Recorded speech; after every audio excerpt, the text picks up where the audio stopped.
கும்பகோணம் சுவாமிமலை சுவாமிநாதர் கோவிலில் 3.5 கோடி ரூபாயில் புதியதாக அமைக்கப்பட்ட 2 மின் தூக்கிகளின் செயல்பாட்டை தொடங்கி வைக்க முயன்ற போது அவற்றில் ஒன்று இயங்கவில்லை என்று கூறியிருக்கும் அண்ணாமலை 2 மின் தூக்கிகளுக்கு 3.5 கோடி செலவாகுமா எனவும் கேள்வி எழுப்பியிருக்கிறார்.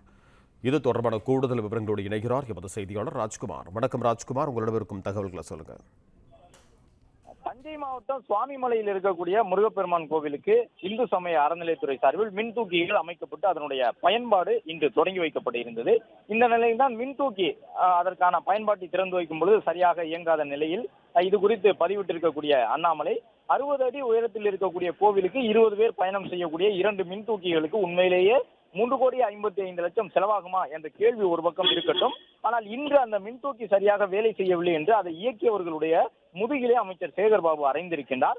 பக்தர்கள் காணிக்கை போன 3,55,00,000 செலவிட்டும் 2 ஆண்டுகளாக வேலை நடந்தும் மின்தூக்கி வேலை செய்யவில்லை என்றால் இதில் எவ்வளவு ஊழல் நடந்திருக்கின்றது? வயதான பக்தர்கள் வசதிக்காக அமைக்கப்பட்ட மின்தூக்கிகளில் கூட கமிஷன் அடித்திருக்கின்றார்களா என்று கேள்வி எழுப்பியிருக்கின்றார். 20 பேர் வரை பயணம் செய்யலாம் என்று கூறப்பட்டிருந்த நிலையில் 10 பேரை கூட தாங்கும் சக்தி அந்த மின் தூக்கிகளுக்கு இல்லை என்றால் இந்த மின் தூக்கிகளின் தரம் குறித்த கேள்வி எழுகிறது.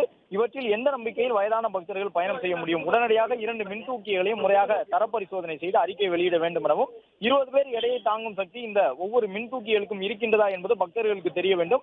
செலவு செய்யப்பட்ட தொகை, அதற்கான கணக்குகள் இந்து சமய அறநிலையத்துறை சார்பில் வெளியிடப்பட வேண்டும் என்று வலியுறுத்தியுள்ளார். நன்றி ராஜ்குமார், உங்கள் தகவல்களுக்கு.